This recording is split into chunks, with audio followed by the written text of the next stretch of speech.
विघ्नहर्ता श्री गणेश, श्री गणेश, श्री गणेश।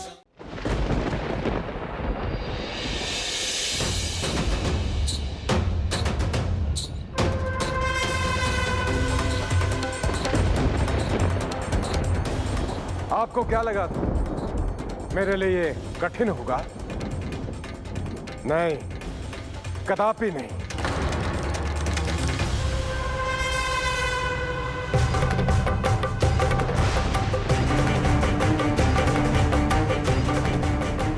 प्रभु, किंतु माता ने तो सिद्धियों का प्रयोग करने से मना किया था।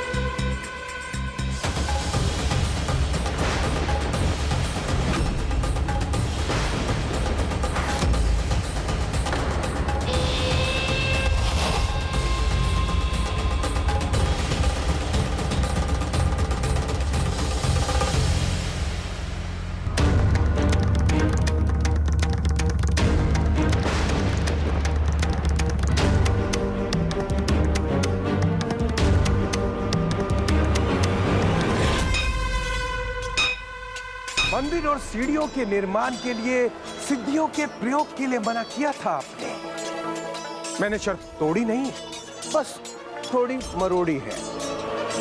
मैंने अनेकों प्रतिरूप प्रकट कर दिए। ये तो छल है।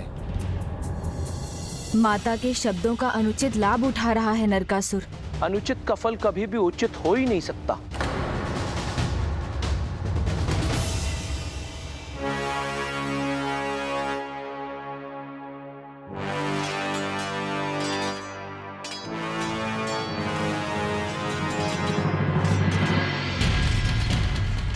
मंदिर का कार्य समाप्त हुआ। अब सीढ़ियां।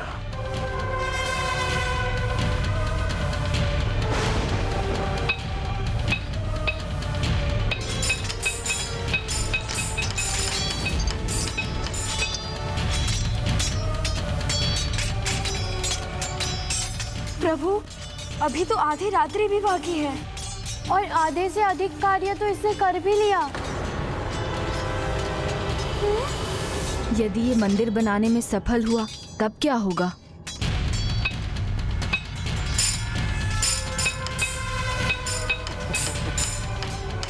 देखा देवी, उतना कार्य कर चुका हूं जिसकी आपने कभी कल्पना भी नहीं की थी।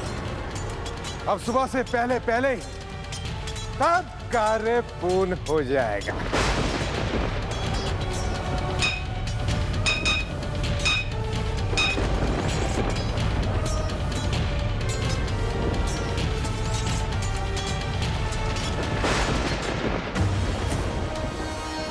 प्रभु, आप विघ्नहर्ता हैं, जटिल से जटिल बाधाओं को भी दूर करते हैं।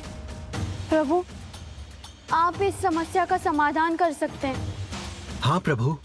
प्रभु, आप विघ्नहर्ता हैं तो विघ्नकर्ता भी तो आप ही हैं। शीघ्र ही कुछ कीजिए, अन्यथा अनर्थ हो जाएगा। अब तो एक यही उपाय है। मैं जाकर माता कामाख्या को ये सुझाव देता हूँ।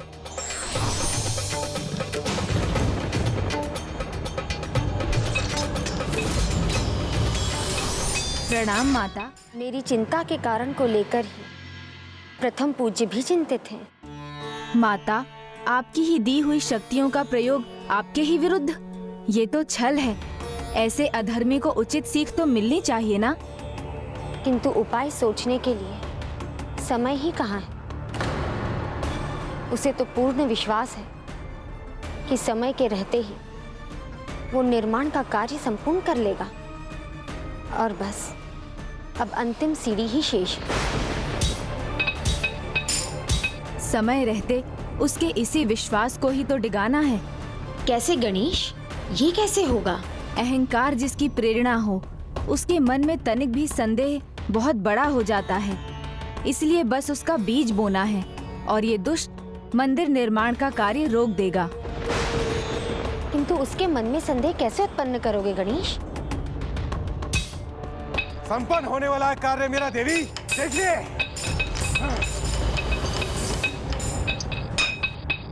उसकी युक्ति है मेरे पास, जिसके लिए मुझे बांग देने वाले मुर्गे की आवश्यकता है। किंतु जैसे ही नरकासुर को ज्ञात होगा कि उस मुर्गे के कारण वो विफल हुआ, तो वो उसका वध कर देगा। और मैं किसी निर्दोष प्राणी के साथ ऐसी निर्दयता नहीं होने देना चाहता। तो मैं अपनी शक्ति से एक ऐसे मुर्गे को उत्पन्न करूंगी, जैसे ही उसका कार्य समाप्त हो जाएगा वो फिर मुझ में ही समाहित हो जाएगा। उचित है माता, तो उसे ऐसे स्थान पर भेजिए जहाँ नरकासुर भी उसके स्वर को सुन सके।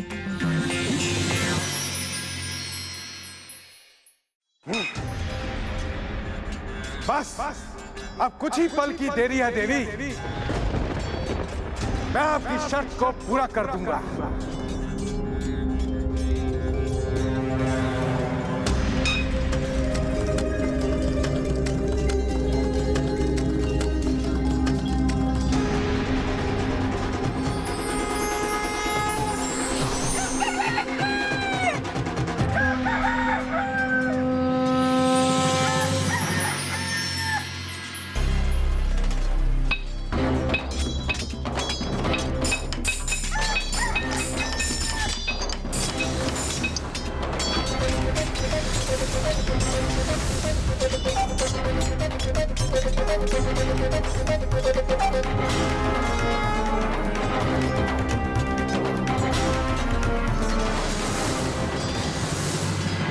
ये मुर्गा कहां से आ गया?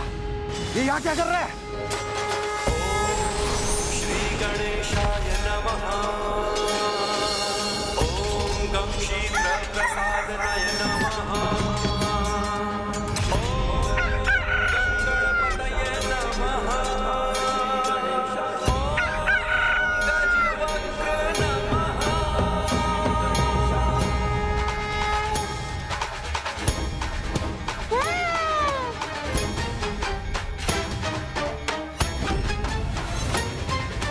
कर जोड़े वंदन कर देगा जीवन, शक्ति संग संयम दी। बस कुछ ही समय तो चाहिए था मुझे, पर देर कैसे हो गई? रूप में पूजे तुमको, जय देव जय देव जय देव। विघ्नहर्ता गणेश ने तो मुझे भी इस विकट स्थिति से उबार लिया। तुम्हारा दर्शन मन को है भाता, जय देव जय देव जय देव। धन्य है आप प्रभु, धन्य है आपकी तीव्र बुद्धि। कोई लाभ नहीं।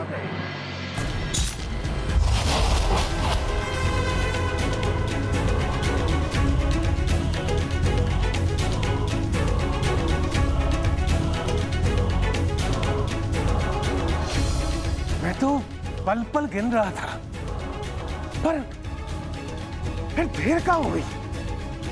हाँ? असफल कैसे हो गया मैं? कैसे? हाँ? हाँ?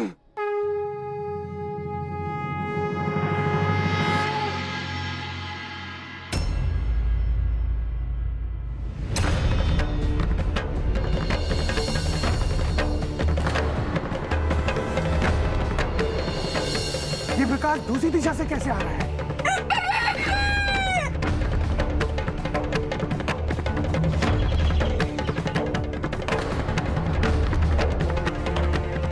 सूर्य उदय तो अभी हो रहा है।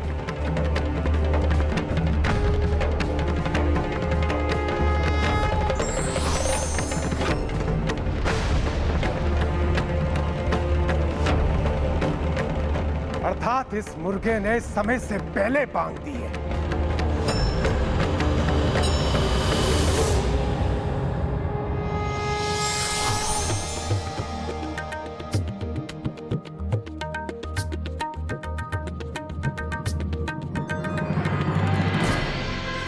बहुत समय था मेरे पास।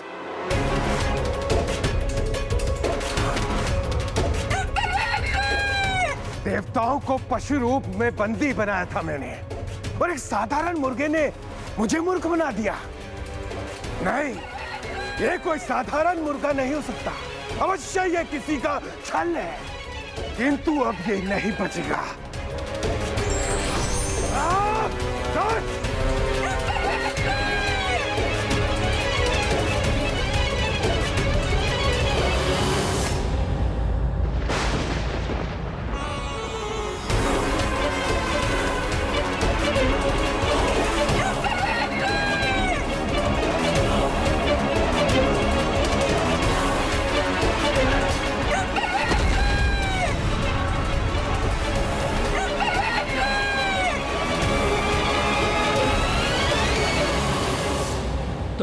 क्या मारोगे नरकासुर? तुम्हारा वध करने वाला शीघ्र ही तुम्हारे सामने आने वाला है। तुम मुझे क्या मारोगे नरकासुर? तुम्हारा वध करने वाला शीघ्र ही तुम्हारे सामने आने वाला है।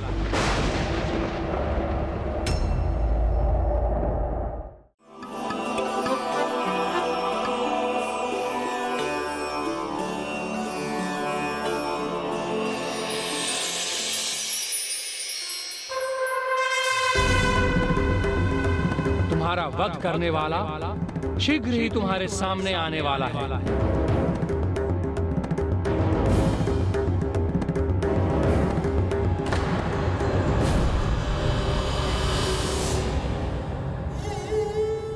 पुत्र, अच्छा हुआ पुत्र तुम आ गए। मुझे तुम्हारी बड़ी चिंता हो रही थी।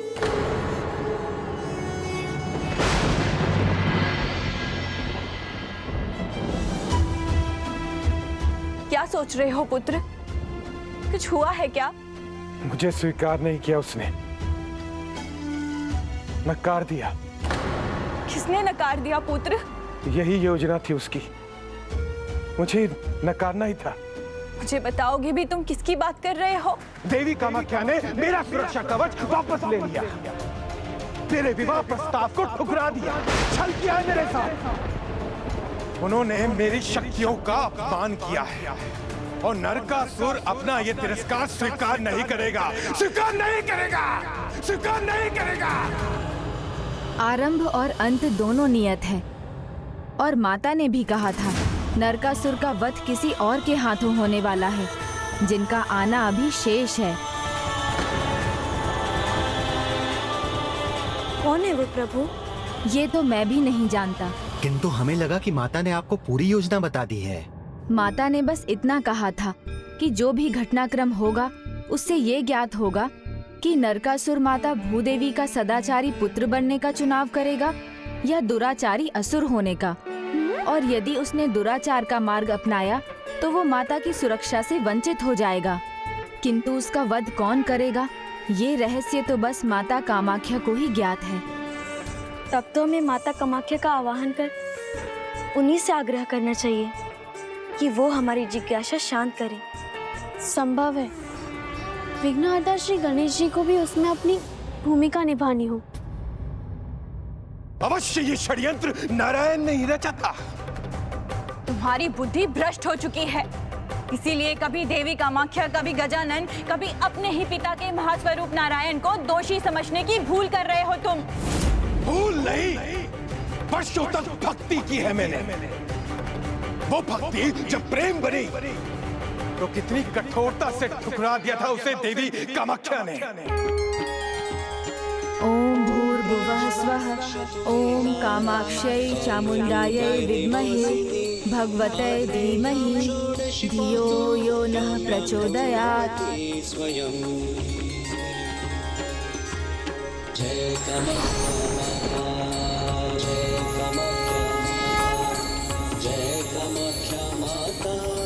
प्रणाम माता। जिन जिज्ञासाओं को लेकर आपने मेरा आवाहन किया है, अब उसे शांत करने का समय आ गया।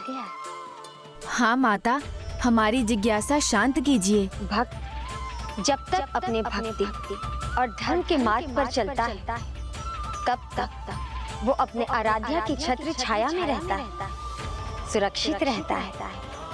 नील पर्वत पर मेरे मंदिर का निर्माण कर नरकासुर ने पुण्य तो अर्जित कर लिया, किंतु उसके आसुरी स्वभाव उससे भूल करवा ही दी और वो मेरी कृपा से वंचित रह गया। नील पर्वत की अधूरी सीढ़ियां इसका प्रमाण है, जो आगे चलकर मैखेलोजा पथ कहलाएगा। और ये स्थान सभी को ये स्मरण कराएगा कि मेरे कामाख्या धाम पर पाई हुई शक्तियों का जो भी दुरुपयोग करने का प्रयास करेगा, तो उनका कुटिल प्रयोजन कभी सफल नहीं होगा। सभी को ये स्मरण कराएगा कि मेरे कामाख्या धाम पर पाई हुई शक्तियों का जो भी दुरुपयोग करने का प्रयास करेगा, तो उनका कुटिल प्रयोजन कभी सफल नहीं होगा। और वो स्थान जहाँ पर उसने मुर्गे का अंत करने का प्रयास किया था, उसे कुकुर काटा के नाम से पुकारा जाएगा, जो सभी को ये स्मरण दिलाएगा यदि वो अपने अंदर कुटिलता को जन्म लेने देता है और उसे पालता पोसता है तो वो अपने विनाश को निमंत्रण देता है।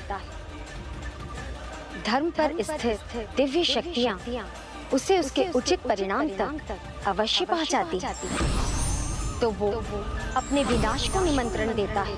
धर्म पर स्थित दिव्य शक्तियाँ उसे उसके उचित परिणाम तक अवश्य पहुँचाती है। पुत्र, तुम यहाँ वहाँ क्या देख रहे हो? इतने विचलित क्यों हो? लगता है जैसे तुम्हारा मन शांत नहीं।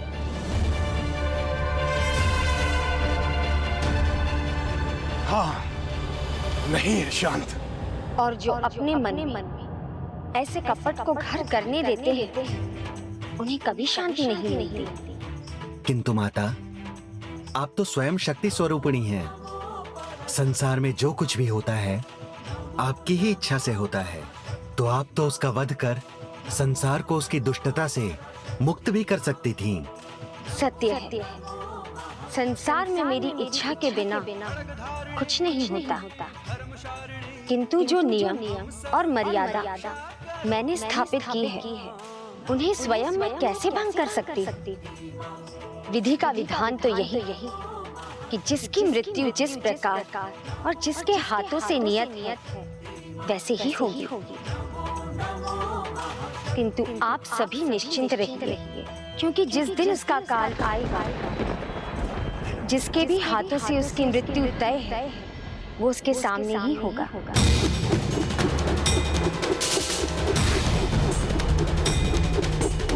मेरा अंत ऐसे नहीं होगा।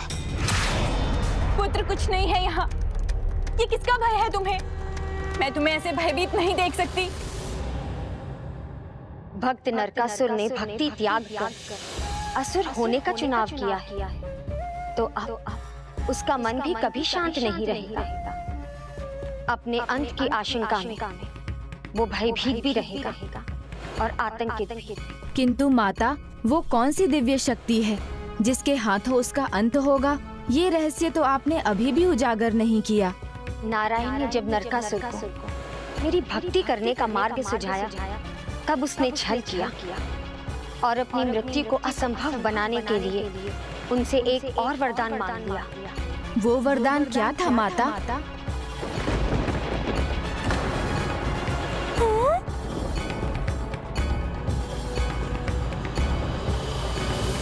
आतंकित और भयभीत होना नरकासुर का स्वभाव नहीं मां।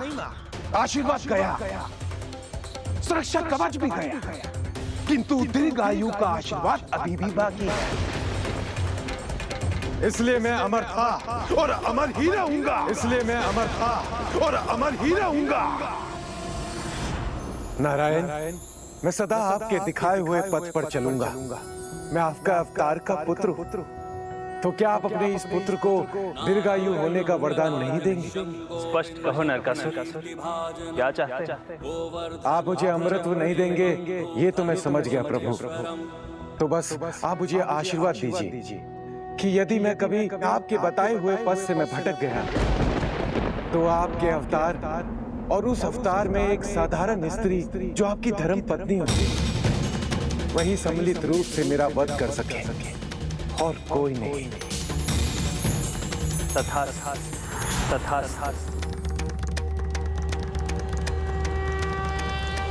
ये आशीर्वाद लेकर तो नरकासुर ने अपनी मृत्यु को भी बांध दिया। छल करना क्या केवल ये नहीं आता है? मैंने भी ऐसा आशीर्वाद लिया है जो अमृत से भी दुर्लभ है। देवी लक्ष्मी की अवतार नहीं, साधारण स्त्री उनकी पत्नी होगी। असंभव है ये। नारायण, आपने अनजाने में ही मुझे अमर कर दिया। छल और कपट ने तुम्हारी मन और बुद्धि के साथ तुम्हारे ज्ञान को भी भ्रष्ट कर दिया है। धर्म, जिसे तुम भूल बैठे हो, वो न्याय दिलवाने का मार्ग खोलता है और कपट और कुटिलता के अंत का भी। तो आप ये कहना चाह रही हैं कि ये असंभव संभव हो चुका है? हाँ, वो कोई और नहीं, 16 कलाओं से पूर्ण नारायण के 8वें अवतार श्री कृष्ण की प्रिय पत्नी देवी सत्यभामा है।